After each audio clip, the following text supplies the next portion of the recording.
আশ্চর্যময় সেই মহান রব্বুল আলামিন الذي أسرى بعبده ليلا من المسجد الحرام إلى المسجد الأقصى الله أكبر মুহাম্মদ সাল্লাল্লাহু আলাইহি ওয়াসাল্লাম বলেন, হাতেমের মধ্যে শুয়ে আছি, এমন সময় জিবরাইল আলাইহিস সালাতু ওয়াস সালাম আসলেন। আমি তন্দ্রাচ্ছন্ন কিন্তু অন্তর সজাগ। নবীরা ঘুমান, চক্ষু বন্ধ থাকে কিন্তু তাদের অন্তর সজাগ থাকে, তাদের অন্তর ঘুমায় না। জিবরাইল এসে মুহাম্মদ সাল্লাল্লাহু আলাইহি ওয়াসাল্লামকে উঠালেন, জমজম কুয়ার কাছে নিয়ে চলে গেলেন। যাওয়ার পর হাতের মধ্যে একখানা সোনার পাত্র, পাত্রের মধ্যে হিকমত এবং ঈমান দ্বারা পাত্রটি পরিপূর্ণ। মুহাম্মদুর রাসূলুল্লাহ সাল্লাল্লাহু আলাইহি ওয়াসাল্লাম বলেন, আমাকে জমজম কূপের কাছে নিয়ে শুয়ে দেওয়া হলো। আমার বক্ষটাকে বিদীর্ণ করে, আমার রূহটাকে, আমার কলবটাকে বের করে ওই জমজমের পানি দিয়ে পরিষ্কার করে সোনার পান পাত্রের হিকমত আর ইলম দ্বারা, ঈমানের হিকমত দ্বারা আমার রূহটাকে পরিপূর্ণ করে আবার আমার ভেতরে সেট করে দেওয়া হয়। সুবহানাল্লাহ। আল্লাহুর রহমানির রহিম।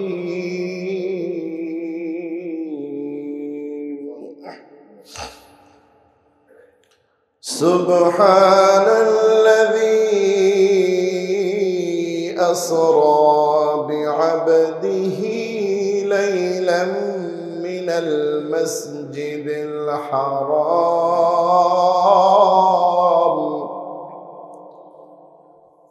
লাইলাম মিনাল মাসজিদিল হারাম ইলাল মাসজিদিল আকসাল্লাযী বারাকনা হাওলাহু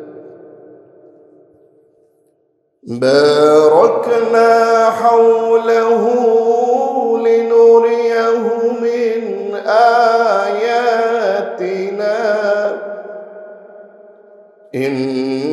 إنه هو السميع البصير.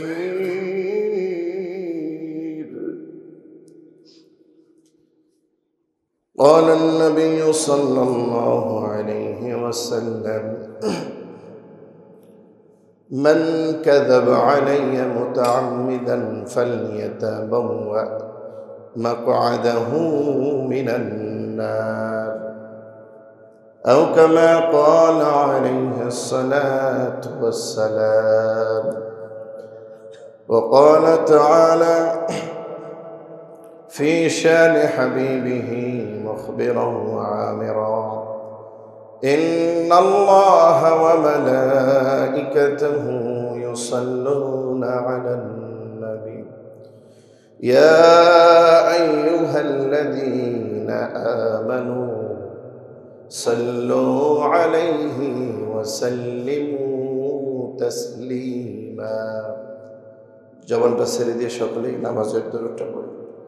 اللهم صل على محمد وعلى آل محمد كما صليت على إبراهيم وعلى آل إبراهيم إنك حميد مجيد. اللهم بارك على محمد وعلى آل محمد كما باركت على إبراهيم وعلى آل إبراهيم إنك حميد مجيد. صدقت يا رب العالمين. الحمد لله. الله رب العالمين অশেষ মেহেরবানি, জুমার দিনে জুমার সালাতের জন্য আল্লাহ তাআলা আমাদেরকে মসজিদে আসার তৌফিক দান করেছেন, শুকরিয়া আদায় করছি। সকলে একটু জবানটা ছেড়ে মহব্বতে বলছি আলহামদুলিল্লাহ। দরুদ পড়ছি মুহাম্মদুর নবী মুহাম্মদুর রাসূলুল্লাহ সাল্লাল্লাহু আলাইহি ওয়াসাল্লামের উপরে। সকলে বলছি সাল্লাল্লাহু আলাইহি ওয়াসাল্লাম। সম্মানিত হাজিরিন, রজব মাস মুসলমানদের উল্লেখযোগ্য একটি মাস, স্মরণীয় নিদর্শন সমূহের একটি মাস। বিশ্বনবী মুহাম্মদ রাসূলুল্লাহ সাল্লাল্লাহু আলাইহি ওয়াসাল্লামের মেরাজের মাস। যে মাসে আল্লাহর নবী মুহাম্মদ রাসূলুল্লাহ সাল্লাল্লাহু আলাইহি ওয়াসাল্লামকে আল্লাহ রাব্বুল আলামিন তার কাছে ডেকে খোশ গল্প কাছে ডেকে তার হাবিবকে দর্শন দান করেন এমন একটি সময়, যেই সময় মুহাম্মদ রাসূলুল্লাহ সাল্লাল্লাহু আলাইহি ওয়াসাল্লাম মক্কার জমিনে নিজেকে বড় একাকিত্ব ফিল করছিলেন। যখন তার সান্ত্বনা দেওয়ার মতন আর কেউই বাকি ছিল না, একে একে সব প্রিয় মানুষগুলি বিদায় নিয়ে নিলেন। চতুর্দিক থেকে কাফের মুশরিকদের অসহনীয় অত্যাচার, জ্বালা যন্ত্রণায় জর্জরিত করে দিয়েছিল। ঠিক সেই মুহূর্তেই বিশ্বনবী মুহাম্মদ রাসূলুল্লাহ সাল্লাল্লাহু আলাইহি ওয়াসাল্লামকে সান্ত্বনা দেওয়ার জন্য আল্লাহ রাব্বুল আলামিন এই দুনিয়ার থেকে নিয়ে একেবারে 7 আসমান ভেদ করে রব্বুল আলামিনের সেই জায়গা যেখানে রব্বুল আলামিন অবস্থান করছেন আরশে আজিমে, সুবহানাল্লাহ বলি। তবে নবীর এই মেরাজ নিয়ে, ইসরা নিয়ে আমাদের সমাজে অনেক মানুষের অনেক ধারণা, মতামত রয়েছে। কেউ কেউ বলে থাকেন যে রাসূলের মেরাজ অসম্ভব, দুনিয়াতে কোনোদিন জীবিত মানুষের জন্য সশরীরে মেরাজ করা এটা সম্ভব না, এটাকে অস্বীকার করে। কেউ কেউ আবার স্বীকার করে তো বাস্তবে নয়, স্বপ্নের মাধ্যমে।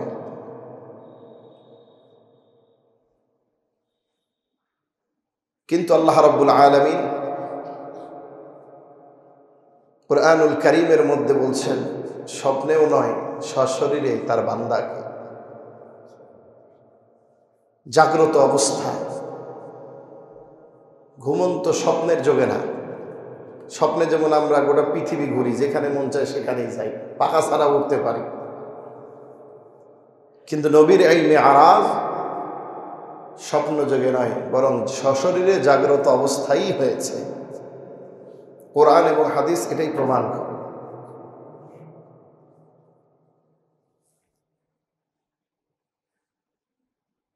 সেদিকে লক্ষ্য করেই আল্লাহ রাব্বুল আলামিন বনি ইসরাঈলের প্রথম আয়াতে, সূরাতুল ইসরার প্রথম আয়াতে আল্লাহ রাব্বুল আলামিন জানায় দিলেন, সুবহানাল্লাযী আসরা বিআবাদিহি লাইলান মিনাল মাসজিদিল হারাম ইলাল মাসজিদিল আকসা। সুবহান এর অর্থ হচ্ছে আশ্চর্যান্বিত, আশ্চর্যময়। আমরা যেমন হঠাৎ কোনো কিছু চোখের সামনে ঘটলে আমরা বিচলিত হয়ে সুবহানাল্লাহ বলি, কি আশ্চর্য। অসম্ভব কিছু ঘটে গেলে আমরা কি বলি? সুবহানাল্লাহ, মানে কি আশ্চর্য, যেটা হওয়ার নয় সেটাই হয়ে গেছে। একটা বিচলিত ফিল করা, আশ্চর্যান্বিত বোধ করা। আল্লাহ রাব্বুল আলামিন এই ঘটনার শুরুতেই সুবহান শব্দ ব্যবহার করছেন। কেন কেন সুবহান শব্দ আল্লাহ তাআলা ব্যবহার করলেন আমরা এটা জানবো আজকে। আসরা বিআবদিহি লাইলাম মিনাল মাসজিদিল হারাম ইলাল মাসজিদিল আকসা। আসরা মানে নৈশ ভ্রমণ, রাতের সফরকে কুরআনের ভাষায় আসরা বলা হচ্ছে। বিআবদিহি তার বান্দাকে, এই আব্দুন শব্দ মানে হলো বান্দা, হি দ্বারা উদ্দেশ্য হল মুহাম্মদুর রাসূলুল্লাহ সাল্লাল্লাহু আলাইহি ওয়াসাল্লাম। বান্দা হওয়ার শর্ত হচ্ছে কেউ যদি কাউকে বান্দা বলে দাবি করতে চায় সেই ব্যক্তিকে সশরীরে জাগ্রত হওয়া লাগবে। এই বিআবদিহি দ্বারা উদ্দেশ্য হলো মুহাম্মদুর রাসূলুল্লাহ সাল্লাল্লাহু আলাইহি ওয়াসাল্লাম। আর এই বান্দা হওয়ার জন্য শর্ত হলো তাকে জিসম দেহ অবয়বে সশরীরে জাগ্রত হতে হবে। সুবহানাল্লাহ। এই শব্দটা প্রমাণ করে দেয় যে মুহাম্মদুর রাসূলুল্লাহ সাল্লাল্লাহু আলাইহি ওয়াসাল্লামের মেরাজ এটা জাগ্রত এবং সশরীরেই হয়েছে। সুবহানাল্লাহ। লাইলান, রাতের সামান্য কিছু অংশ। এই লাইলাম দ্বারা বোঝানো হচ্ছে রাতের সামান্য কিছু অংশ।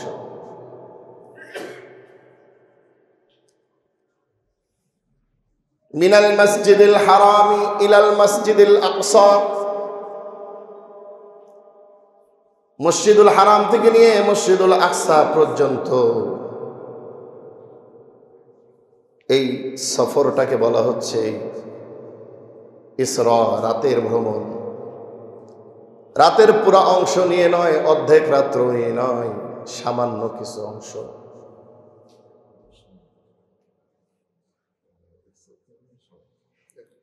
এইখানে এই যে রাতের সামান্য কিছু অংশ আল্লাহ রাব্বুল আলামিন বলতেছেন, কিন্তু এই জায়গায় সমাজে অনেক ঘটনা, বানোয়াট কিছু ঘটনা সমাজের মধ্যে প্রচলিত আছে।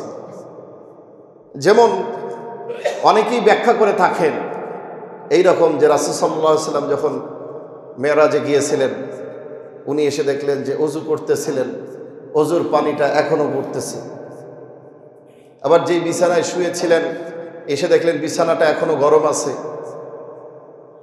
আবার কেউ কেউ ব্যাখ্যা করে থাকে যে উনি যে দরজার খিড়কি লাগাই গেছিলেন, লোহার খিড়কি লাগাইলে করা, যেমন ওই যে আপনার কি বলে শেকল লাগানোর পরে এটা একটু লাগাই দিলে এটা নড়ে না, তো উনি ঘুরে এসে দেখলেন যে এটা এখনো নড়তেছে। এগুলো কিছুই না, এগুলো কিছু আমাদের তৈরি করা মেরাজকে একটু মুখরোচক করার জন্য। আল্লাহ তাআলা বললেন রাতের সামান্য কিছু অংশ। এবং কতটুকু সময় নিয়ে তিনি রাত্রে, শেষ রাত্রের দিকে গিয়েছিলেন, এসে তিনি ফজরের নামাজ পড়েছেন, নামাজের পরে ঘটনা বর্ণনা করেছেন, এতটুকুই। অর্থাৎ সামান্য কিছু সময়ের ভেতরে।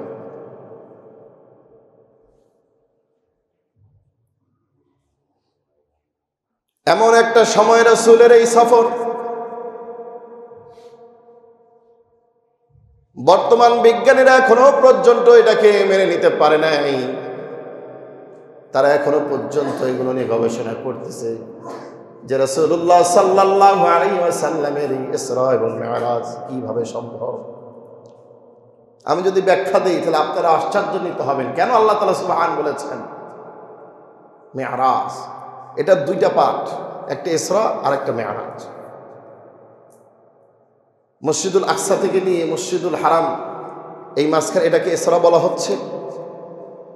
এইখান থেকে নিয়ে বাইতুল মাকদিস থেকে নিয়ে যে তিনি 7 আসমান, জান্নাত, জাহান্নাম, আরশ আজিম, সিদরাতুল মুনতাহা, এগুলোকে মেরাজ, ঊর্ধ্বলোক ভ্রমণ। মেরাজ মানে হলো ঊর্ধ্বলোকে ভ্রমণ, উপরে।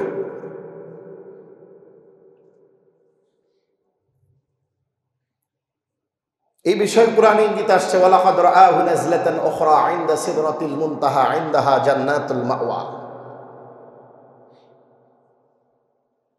লাকাদ রাআহু মিন আয়াতি রাব্বিহিল কুবরা। যে উদ্দেশ্য আল্লাহ তাআলার তার এই বান্দাকে ইসরা এবং মিরাজ করানোর, আল্লাযী বারাকনা হাওলাহু লিনুরিয়াহু মিন আয়াতিনা, যে আল্লাহ রাব্বুল আলামিন বাইতুল মাকদিসের আশপাশে এবং চতুর্দিকে, এটা হচ্ছে একটা নিয়ামতের জায়গা, পরিপূর্ণ জায়গা, বরকতপূর্ণ একটি জায়গা। ইব্রাহিম আলাইহিস সালাম থেকে নিয়ে মুহাম্মদ সাল্লাল্লাহু আলাইহি ওয়াসাল্লাম পর্যন্ত সকল নবীদের আবাসস্থল, পদচারণা ছিল এই মসজিদে।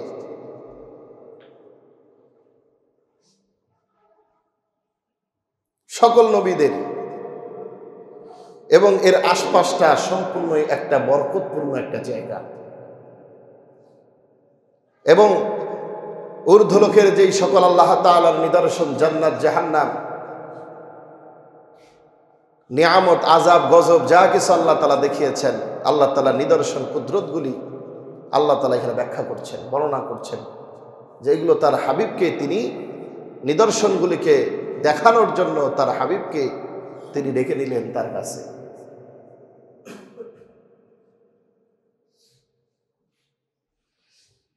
রাসূলুল্লাহ সাল্লাল্লাহু আলাইহি ওয়াসাল্লামের মেরাজ গত জুমায় বলেছিলাম, বিজ্ঞান ক্যালকুলেশন করে এখনো পর্যন্ত রাসূলুল্লাহ সাল্লাল্লাহু আলাইহি ওয়াসাল্লামের মেরাজকে তারা মেনে নিতে পারেনি। কারণ তাদের ক্যালকুলেশনে এটা মিলে না। কি করে মিলবে? এমন একটা সময় আল্লাহ রাব্বুল আলামিন তার হাবিবকে তার কাছে ডাকলেন, যেই সময় কোনো ইঞ্জিন আবিষ্কার হয় নাই, চাক্কা কি জিনিস মানুষ জানতো না, আসমানে ভ্রমণ করবে কিভাবে। শুধুমাত্র সবচাইতে বড় সফরের বাহন হলো তাদের উট। এই উটের পিঠে চড়ে মানুষ সফর করত। মসজিদুল আকসাতে, বাইতুল হারাম থেকে নিয়ে মসজিদুল আকসা পর্যন্ত এই সময়টা লাগে 40 দিন, যাইতে 20 দিন আর আসতে 20 দিন, 40 দিন। আর আল্লাহ রাব্বুল আলামিন বলছেন সামান্য কিছু সময়। অবাক হওয়ারই বিষয়, ঠিক কিনা? ওইখান থেকে নিয়ে আবার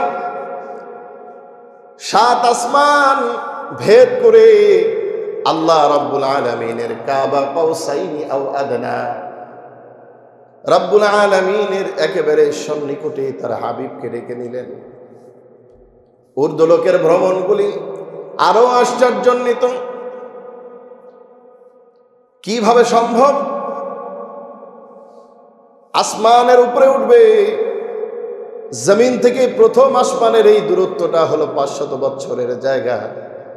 এখন আসমানে সফর করার জন্য তো বাহনের দরকার। সেই সময় তেমন কোনো বাহন আবিষ্কার হয় নাই যে আসমানে উড়ে যাবেন। বর্তমানে যেমন রকেট আবিষ্কার করে এক গ্রহ থেকে আরেক গ্রহ চোখের পলকেই মানুষ চলে যাচ্ছে, বর্তমান বিজ্ঞানের উন্নয়ন। কিন্তু 1500 বছর আগে এইরকম কোনো কিছুই মানুষ কল্পনাও করতে পারে নাই। কিভাবে আসমানের উপরে উঠবে? আবার আসমানের উপরে উঠতে গেলে অক্সিজেনের দরকার আছে। ভূপৃষ্ঠ থেকে যত উপরে উঠবেন অক্সিজেন খতম হতে থাকে। 12,000 ফুট উপরে উঠে গেলেই আর অক্সিজেন পাওয়া যায় না। এই যে পৃথিবীর বিভিন্ন মানুষগুলি এভারেস্ট বিজয় করে, 29,029 ফুট উচ্চতার এভারেস্ট, এর উঁচাই উঠতে যাওয়ার জন্য অক্সিজেন খতম হয়ে যায়। পিঠে করে অক্সিজেন নিয়ে তারা উপরে উঠে। কারণ বিজ্ঞান বলতেছে ভূপৃষ্ঠ থেকে 12,000 ফুট উপরে উঠে গেলে যত উপরে যায় অক্সিজেন খতম হয়ে যায়, আর অক্সিজেন পাওয়া যায় না। 1500 বছর আগে অক্সিজেন কি জিনিস মানুষ তো তাও জানতো না। কিভাবে এই সফর, কিভাবে সম্ভব? ক্যালকুলেটর হিসাব করে যদি কেউ বলে, ক্যালকুলেটরে যদি হিসাব মিলে তাহলে মানব, না হিসাবে মিললে মানব না। কিয়ামত পর্যন্ত মিলবে না, বেঈমান হয়ে কবরে যাওয়া লাগবে।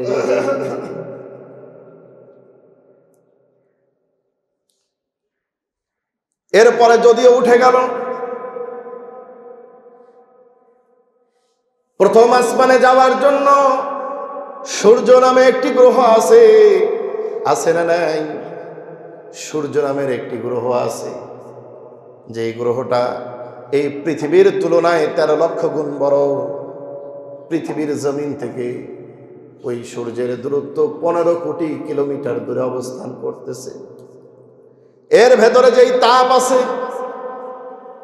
সূর্যের কেন্দ্রের মাঝখানে যেই তাপ, বিজ্ঞান বলতেছে 15 মিলিয়ন তাপমাত্রা, প্রায় 150 কোটি ডিগ্রি সেলসিয়াস তাপমাত্রা সূর্যের ভেতরে।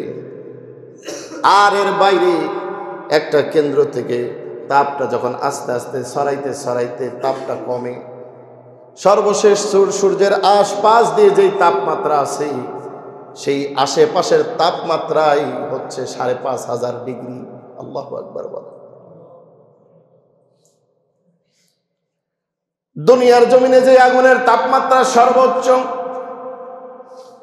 ২২০০ থেকে ২৩০০ ডিগ্রি সেলসিয়াস তাপমাত্রা, যেখানে ১২০০ থেকে ১২৫০ ডিগ্রি তাপমাত্রায় লোহা গলে পানি হয়ে যায়। আল্লাহু আকবার। বর্তমান বিশ্বে এমন কোন যন্ত্র আবিষ্কার হয় নাই আগুনকে ভেদ করে চলে যাবে।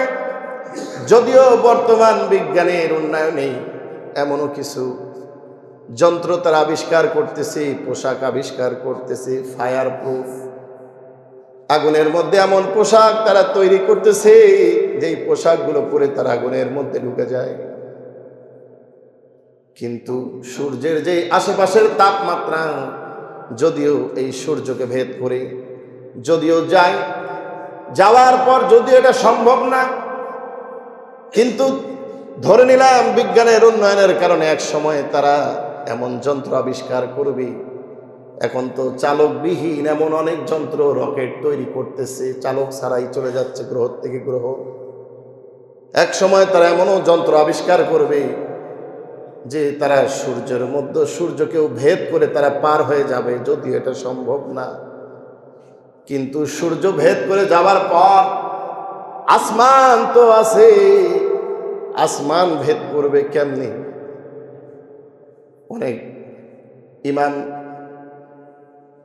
আবু ইউসুফ রহমতুল্লাহি আলাইহির কাছে এক নাস্তিক এসে প্রশ্ন করছে, তোমরা যে বলো তোমাদের নবী ৭ আসমান ভেদ করে আল্লাহ রাব্বুল আলামিনের আরশে গিয়েছে, মিআরাজে গিয়েছে, তা আসমানের কোন দরজা দিয়ে তিনি গেলেন? দরজা আছে নাকি? আসমান ভেদ করবে কিভাবে? এটা তো তারা মেনে নিতে পারে না। হাদিস শরীফের মধ্যে রাসূলুল্লাহ সাল্লাল্লাহু আলাইহি ওয়াসাল্লাম বলেন, জিবরাইল যখন আমাকে নিয়ে প্রথম আসমানের কাছে চলে যায়, এইরকম আসমানে বিভিন্ন দরজা আছে, প্রত্যেকটা আসমানে দরজা আছে, আর ওই দরজাগুলি বন্ধ। দরজার ভিতরে একজন করে ফেরেশতা, দ্বাররক্ষী ফেরেশতা আছে।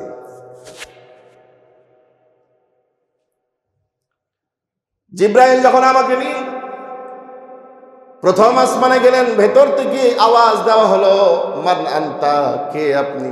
আনা জিবরাইল, আমি জিবরাইল। আবার ভেতর থেকে প্রশ্ন, মান মাকা, আপনার সঙ্গে কে? জিবরাইল বলে, হুয়া মুহাম্মাদুর রাসূলুল্লাহ, তিনি মুহাম্মদ সাল্লাল্লাহু আলাইহি ওয়াসাল্লাম। আবার প্রশ্ন হলো, তাকে কি আসার জন্য অনুমতি দেওয়া হয়েছে? তার সফর কি শুরু হয়ে গেছে? জিবরাইল বললেন, হ্যাঁ হ্যাঁ, তার সফর শুরু হয়ে গেছে। এরপরে দরজা খুলে দিলেন, আমরা ভেতরে ঢুকে গেলাম।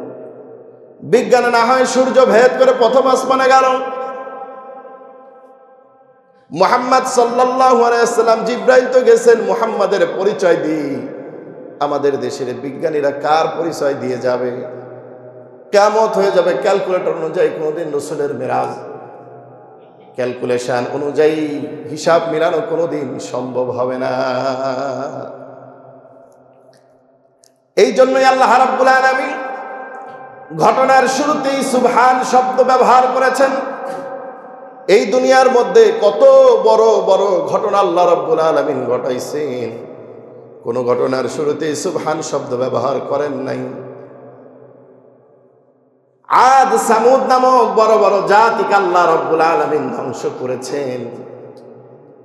ফিরাউনের মতন, নমরুদের মতন বড় বড় নাফরমান ক্ষমতাধর বাদশাহকে আল্লাহ তাআলা পরাস্ত করেছেন। হযরত ইব্রাহিম আলাইহিস সালামকে 40 দিন আগুনের মধ্যে রেখেছিলেন। এত বড় বড় আশ্চর্যজনক ঘটনাগুলি আল্লাহ তাআলা ঘটিয়েছেন। ইউনূস আলাইহিস সালাতু ওয়াস সালামকে মাছের পেটে 40 দিন রেখেছিলেন। কিন্তু এত বড় বড় ঘটনা, কোন ঘটনার শুরুতে আল্লাহ রাব্বুল আলামিন সুবহান শব্দ ব্যবহার করেন নাই। কেবলমাত্র এই মেরাজের ঘটনার শুরুতেই আল্লাহ রাব্বুল আলামিন আগেই বলে দিলেন সুবহান। আশ্চর্যময় সেই মহান রব্বুল আলামিন আল্লাযী আসরা বিআবদিহি লাইলাম মিনাল মাসজিদিল হারামি ইলাল মাসজিদিল আকসা। আল্লাহু আকবার। মুহাম্মদ সাল্লাল্লাহু আলাইহি ওয়াসাল্লাম বলেন, হাতেমের মধ্যে শুয়ে আছি, এমন সময় জিবরাইল আলাইহিস সালাতু ওয়াস সালাম আসলেন। আমি তন্দ্রাচ্ছন্ন কিন্তু অন্তর সজাগ। নবীরা ঘুমান, চক্ষু বন্ধ থাকে কিন্তু তাদের অন্তর সজাগ থাকে, তাদের অন্তর ঘুমায় না। জিবরাইল এসে মুহাম্মদ সাল্লাল্লাহু আলাইহি ওয়াসাল্লামকে উঠালেন, জমজম কুয়ার কাছে নিয়ে চলে গেলেন। যাওয়ার পর হাতের মধ্যে একখানা সোনার পাত্র, পাত্রের মধ্যে হিকমত এবং ঈমান দ্বারা পাত্রটি পরিপূর্ণ। মুহাম্মদুর রাসূলুল্লাহ সাল্লাল্লাহু আলাইহি ওয়াসাল্লাম বলেন, আমাকে জমজম কূপের কাছে নিয়ে শুয়ে দেওয়া হলো। আমার বক্ষটাকে বিদীর্ণ করে, আমার রূহটাকে, আমার কলবটাকে বের করে ওই জমজমের পানি দিয়ে পরিষ্কার করে সোনার পান পাত্রের হিকমত আর ইলম দ্বারা, ঈমানের হিকমত দ্বারা আমার রূহটাকে পরিপূর্ণ করে আবার আমার ভেতরে সেট করে দেওয়া হয়। সুবহানাল্লাহ। এরপরে একখানা বাহন আমার জন্য নিয়ে আসা হয়, যেই বাহনের নাম হলো বোরাক, সাদা রং বিশিষ্ট, গাধার চাইতেও বড়, ঘোড়ার চাইতেও ছোট একটি বাহন, জান্নাতি বাহন, ধাপি সিস্টেম, সিঁড়ি সিস্টেম। এই বাহনের পিঠে চড়াইয়া যখন আমাকে রওনা দেওয়া হলো, লক্ষ্য করে দেখলাম ওই বোরাকের এক একটা কদম আমার দৃষ্টি সীমানার শেষ সীমায় গিয়ে পড়ে। চোখের পলকে বাইতুল কুদসে চলে আসলাম। প্রত্যেকটা নবীরা যেই জায়গায় তাদের বাহনগুলোকে বাইতুল মাকদিসের যেই দেয়ালের মধ্যে পাথর ছিদ্র করে বেঁধে রাখতেন, ওই জায়গায় আমার বাহনটাকেও বেঁধে রাখা হলো। বাইতুল মাকদিসের মধ্যে চলে গেলেন। বাবা আদম থেকে নিয়ে হযরতে ঈসা পর্যন্ত সকল পয়গম্বররা সেখানে উপস্থিত। সকল পয়গম্বরদেরকে নিয়ে সকল পয়গম্বররা আমাকে ইস্তেকবাল করলেন। 2 রাকাত সালাত আদায় হবে। হযরত জিবরাইল চিন্তায় পড়ে গেলেন, সকল পয়গম্বর এখানে উপস্থিত, 2 রাকাত নামাজ হবে, কাকে রেখে কাকে ইমামতিতে দিবেন? বয়সের দিক থেকে যদি ধরা হয় হযরত আদম আলাইহিস সালাম সকলের বাবা, তিনিও আছেন। আবার যদি মেজাজের দিক থেকে দেখা যায় মূসা কালিমুল্লাহ পয়গম্বর, তার তো মেজাজ খারাপ, তাকেও যদি আবার ইমামতিতে না দেওয়া হয় আবারও সমস্যা। এখানে আবার ইব্রাহিম পয়গম্বর একজন খলিল আছেন, ঈসা পয়গম্বর রূহুল্লাহ পয়গম্বর আছেন, কাকে ইমামতিতে দিবেন? এমন সময় আল্লাহ রাব্বুল আলামিন জিবরাইলকে ডাক দিয়ে বলেন, জিবরাইল কি চিন্তা করতেছো? কে ইমামতি করবে তুমি কি দেখো না আমার হাবিব মুহাম্মদুর রাসূলুল্লাহ সাল্লাল্লাহু আলাইহি ওয়াসাল্লাম যেখানে উপস্থিত, তিনি থাকতে এখানে অন্য কে ইমামতি করবে? কোনোদিন সম্ভব নয়। কারণ আমি প্রত্যেকটা নবীর কাছ থেকে ওয়াদা নিয়েছিলাম, তোমাকে নবুয়ত দান করলাম, তোমার নবুয়ত চলবে, চলতে থাকবে, চলতে থাকবে। তোমার নবুয়ত চলাকালীন যদি আমার পয়গম্বর মুহাম্মদুর রাসূলুল্লাহ সাল্লাল্লাহু আলাইহি ওয়াসাল্লামকে পাঠাই, তোমার নবুয়তি খতম, তার হাতে বায়াত করে উম্মত হয়ে যেতে হবে। সেই নবী যেখানে উপস্থিত, তিনি থাকতে অন্য কারো ইমামতি চলবে না। আল্লাহু আকবার। হাবিব মুহাম্মদুর রাসূলুল্লাহ সাল্লাল্লাহু আলাইহি ওয়াসাল্লামের হাতটা ধরে নিয়ে ইমামতির জায়গায় দাঁড় করায় দিয়ে বললেন, ইয়া রাসূলুল্লাহ ইমামতি করবেন। এই ইমামতির দ্বারা প্রমাণ হয়ে গেল তিনি যে সাইয়্যিদুল আম্বিয়া, সকল নবীদের সরদার, সেটা প্রমাণ হয়ে যায়। সুবহানাল্লাহ। নামাজ পড়ার পর হযরত জিবরাইল আমার কাছে 2টা পেয়ালা নিয়ে আসলেন। এক পেয়ালার মধ্যে মদ শরাব, আর এক পেয়ালার মধ্যে দুধ। আমি দুধের পেয়ালাটা পান করলাম। জিবরাইল বললেন, আপনি উত্তমটাই বাছাই করে নিয়েছেন। আপনি যদি মদের পেয়ালা পান করতেন আপনার উম্মত বিভ্রান্ত হয়ে পড়তো। আপনি দুধের পেয়ালা পান করে আপনি বুঝাইয়া দিলেন আপনার উম্মত কোনোদিন বিভ্রান্ত হবে না, ফিতরাতের উপরেই থাকবে। সুবহানাল্লাহ। 2 রাকাত নামাজ পড়ার পর হযরত জিবরাইল আমাকে নিয়ে যখন উপর আসমানে রওনা দিলেন, প্রথম আসমানের দরজার কাছে গিয়ে উপস্থিত হয়ে গেলাম। ফেরেশতা, আসমানের ফেরেশতা, দাররকি ফেরেশতা, নাম হলো তার রুম্মান। কি নাম বলেন? রুম্মান। রুম্মান ফেরেশতা ডাক দিয়ে বললেন, কে? পরিচয় পর্ব শেষ হওয়ার পর দরজা খুলে দেওয়া হলো। প্রথম আসমানে চলে গেলাম। যাওয়ার পর দেখলাম হযরত আদম আলাইহিস সালাতু ওয়াস সালাম, সুবহানাল্লাহ, তিনি বসে আছেন। আর তার দুই দিকে অসংখ্য রূহ, অসংখ্য মানুষ, অসংখ্য আত্মা বসে আছে। একবার তিনি ডানে তাকান, মুস্কি হাসেন, আর একবার তিনি বামে তাকান, কেঁদে ফেলেন। জিব্রাইলকে ডাক দিয়ে বললাম, জিব্রাইল, হযরত আদম আলাইহিস সালাতু ওয়াস সালাম ডানে তাকাইলে হাসে, বামে তাকাইলে কান্দে, কারণটা কি? মুহাম্মদ সাল্লাল্লাহু আলাইহি ওয়াসাল্লামকে জিব্রাইল বলেন, ইয়া রাসূলুল্লাহ, এই যে ডান দিক আর বাম দিকে এই সকল হলো তার সন্তান, তাদের আত্মা, রূহ। ডান দিকের রূহগুলো হলো জান্নাতি। যখন তিনি ডানে তাকান, জান্নাতি রূহগুলো দেখে তিনি মুস্কি হাসেন, আনন্দিত হন। বাম দিকের রূহগুলো হলো তার সন্তানেরা, জাহান্নামী। যখন তিনি বামে তাকান, তখন তিনি কষ্ট পান, কেঁদে ফেলেন। আল্লাহু আকবার। আদম আলাইহিস সালাতু ওয়াস সালামের সঙ্গে সাক্ষাৎ হলো, বারাকার জন্য দোয়া করলেন। দোয়া করার পর বিদায় দিলেন। দ্বিতীয় আসমানে চলে গেলাম। ওইখানেও আবার দাররকি ফেরেশতা জিজ্ঞাসা করে, মান আনতা, কে আপনি? আনা জিব্রাইল, আমি জিব্রাইল। মান মাআকা, আপনার সঙ্গে উনি কে? হুয়া মুহাম্মাদুর রাসূলুল্লাহ সাল্লাল্লাহু আলাইহি ওয়াসাল্লাম, তিনি আর কেউ নন, মুহাম্মাদুর রাসূলুল্লাহ সাল্লাল্লাহু আলাইহি ওয়াসাল্লাম। তার যাত্রা কি শুরু হয়েছে? হ্যাঁ, তার যাত্রা শুরু হয়েছে। দরজা খুলে দেওয়া হলো। দ্বিতীয় আসমানে গিয়ে দেখলাম দুই খালাতো ভাই, হযরত ঈসা এবং ইয়াহইয়া আলাইহিস সালাতু ওয়াস সালাম। সেইখানে তারা সাক্ষাৎ হলো, তার জন্য বারাকার দোয়া করলেন। সেইখান থেকে আবার তৃতীয় আসমানে রওনা দিলাম। একই অবস্থা, পরিচয় পর্ব, দরজা খুলে গেল। তৃতীয় আসমানে গিয়ে সাক্ষাৎ হয়ে গেল হযরত ইউসুফ আলাইহিস সালাতু ওয়াস সালাম, যাকে আল্লাহ রাব্বুল আলামিন দুনিয়ার সকল সৌন্দর্যের অর্ধেক সৌন্দর্য দান করেছেন। চিৎকার দিয়ে বলুন সুবহানাল্লাহ। ইউসুফ পয়গম্বরের সঙ্গে সাক্ষাৎ হলো, বারাকার জন্য দোয়া করলেন। এরপর রওনা দিলেন চতুর্থ আসমানে। পরিচয় পর্ব শেষ হওয়ার পর দরজা খুলে গেল। চতুর্থ আসমানে যাওয়ার পর সেইখানে সাক্ষাৎ হয়ে গেল হযরত ইদ্রিস আলাইহিস সালাতু ওয়াস সালাম, সুবহানাল্লাহ। ইদ্রিস আলাইহিস সালাতু ওয়াস সালামের সঙ্গে সাক্ষাৎ, দোয়া করলেন, বারাকার জন্য দোয়া করলেন। পঞ্চম আসমানে চলে গেলাম। পঞ্চম আসমানে সাক্ষাৎ হলো হযরত হারুন আলাইহিস সালাতু ওয়াস সালামের। সেইখানে তার সঙ্গে পরিচয় পর্বের পর ষষ্ঠ আসমানে উঠে গেলাম।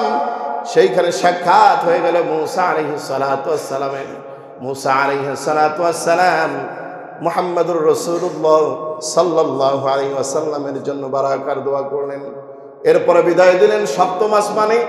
সপ্তম আসমানে গিয়ে দেখলাম হযরত ইব্রাহিম আলাইহিস সালাতু ওয়াস সালাম বাইতুল মামুরে হেলান দিয়ে বসে আছেন। আর তার আশেপাশে অসংখ্য অগণিত ছোট ছোট বাচ্চারা খেলাধুলা করতেছে। আল্লাহু আকবার। বাইতুল মামুর এমন এক মসজিদ, এমন এক ঘর, যেইখানে প্রত্যেক দিন ৭৭,০০০ ফেরেশতারা তাওয়াফ করে। একবার যেই ফেরেশতারা ঢুকবে, কিয়ামত পর্যন্ত আর ওই বাইতুল মামুরে ঢোকার সুযোগ পাবে না। তাহলে চিন্তা করেন যে আল্লাহ তাআলার সৈন্য বাহিনী কত আছে। প্রত্যেক দিন ৭৭,০০০ ফেরেশতা বাইতুল মামুরে প্রবেশ করে, তাওয়াফ করে। একবার যেই ফেরেশতার দল ঢুকবে, কিয়ামত পর্যন্ত ওই দল আর সুযোগ পাবে না। আমরা তো বাইতুল্লাহতে চাইলেই আল্লাহ তাআলা আমাদেরকে কতবার নিচ্ছেন, কিন্তু সেই ঘরে ফেরেশতারা একবারের বেশি কিয়ামতের আগে আর সুযোগ পাবে না। হযরত ইব্রাহিম আলাইহিস সালামের সামনে অসংখ্য নাবালেগ ছোট ছোট বাচ্চা দেখলাম। জিব্রাইলকে বললাম, এরা কারা? জিব্রাইল বলে, এরা হচ্ছে মুসলমানদের ওই সকল নাবালেগ বাচ্চা কাচ্চাগুলি যারা দুনিয়ার মধ্যে মারা গিয়েছে, কিয়ামত পর্যন্ত এরা এখানে থাকবে। কিয়ামতের দিন তাদের মৃত মা বাবাদেরকে হাসরের ময়দানে সুপারিশ করে জান্নাতে নিয়ে যাবে। এরপর সাত আসমান থেকে বিদায় নেওয়ার পর সিদরাতুল মুনতাহার কাছে চলে গেলাম। ওয়ালাকাদ রাআহু নাযলাতান উখরা ইনদা সিদরাতিল মুনতাহা। সর্বশেষ জিবরাইলের সঙ্গে ওই সিদরাতুল মুনতাহায় সাক্ষাৎ হয়ে যায়। সিদরাতুল মুনতাহা মানে সিদরাতুল শব্দের অর্থ হলো বড়ই গাছ, মুনতাহা মানে শেষ সীমানা, একেবারে বৃক্ষ বড়ই গাছের শেষ সীমানা। ইনদাহা জান্নাতুল মাওয়া, যার পাশেই জান্নাত অবস্থিত। সুবহানাল্লাহ। ওই সিদরাতুল মুনতাহায় সিদরাতুল বড়ই গাছের এক একটা পাতাগুলো হলো হাতির কানের সমান, আর এক একটা ফল মটকার মতন বড় বড়। সুবহানাল্লাহ বলেন। ওই সিদরাতুল মুনতাহার পাশেই জান্নাতুল মাওয়া, সেইখান থেকে দুইটা চারটা নহর প্রবাহিত হয়ে গেছে। দুইটা প্রকাশ্য নহর, দুইটা গোপন নহর। আমি জিবরাইলকে বললাম, প্রকাশ্য নহর দুইটি, কোন দুইটি নহর? আর গোপন নহর দুইটি, কোন দুইটি নহর? জিবরাইল বলেন, বাতিনি, যেই গোপন নহর সেটা হলো জান্নাতের দুইটা নহর। আর জাহেরি প্রকাশ্য যে দুইটা নহর, একটা হলো ফোরাত নদী, আরেকটা হলো নীল নদী। আল্লাহু আকবার বলেন। নীল নদী এবং ফোরাত নদী এই দুইটা কোনো নদী নয়, এই দুইটা হলো জান্নাতের দুইটা প্রকাশ্যমান নহর। সুবহানাল্লাহ বলেন। কিয়ামতের আগে ফোরাত নদী থেকে স্বর্ণ বের হবে। বর্তমান এই যে কিছুদিন আগেই এখন ওই ফোরাত নদীর থেকে স্বর্ণ বের হচ্ছে। সুবহানাল্লাহ বলেন। কিয়ামতের আলামত, কিয়ামত সন্নিকটে চলে এসেছে। সিদরাতুল মুনতাহা থেকে জান্নাতুল মাওয়া, ওইখান থেকেই জিবরাইল বিদায় নিয়ে নেন, আর সামনে আগান নাই।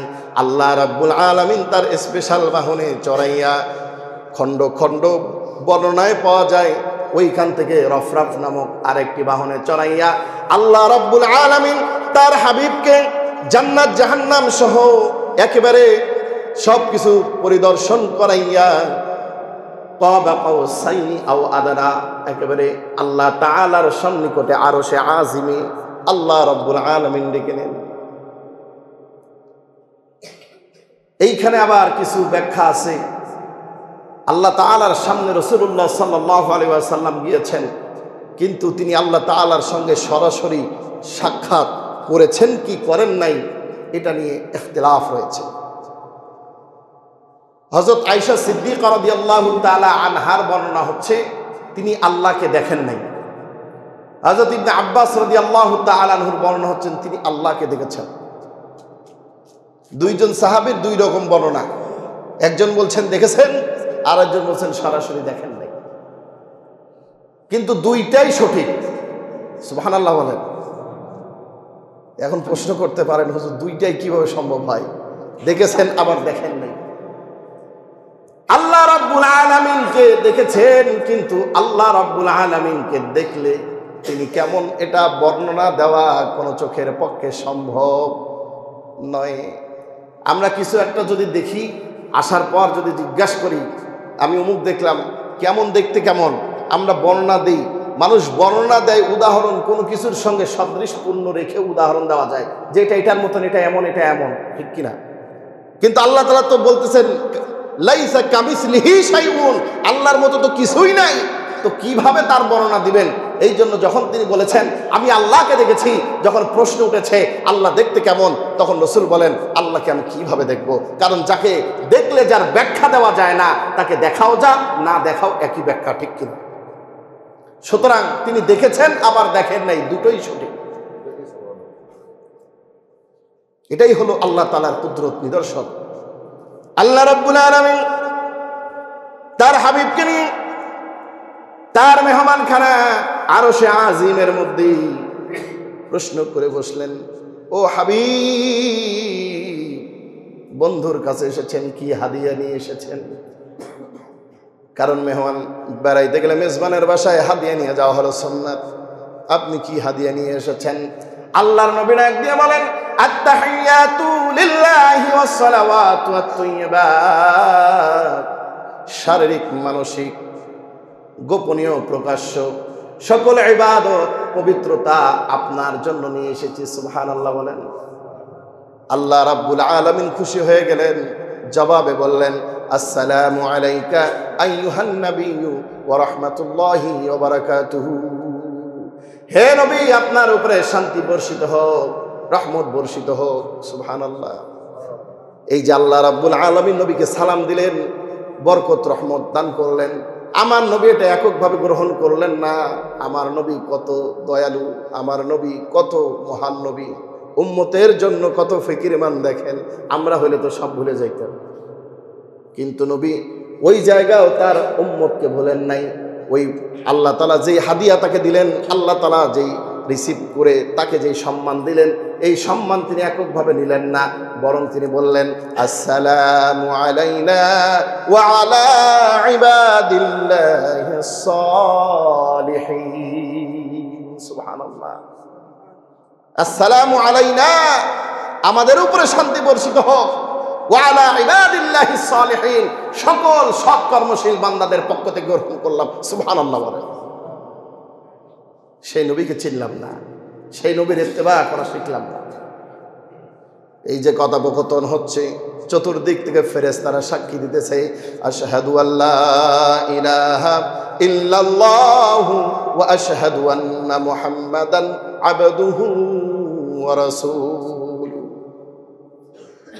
সকল ফেরেশতারা সাক্ষ্য দিতেছে আল্লাহ ছাড়া কোনো মাবুদ নাই, মুহাম্মদ সাল্লাল্লাহু আলাইহি ওয়াসাল্লাম আল্লাহর বান্দা এবং রাসূল। সুবহানাল্লাহ বলেন।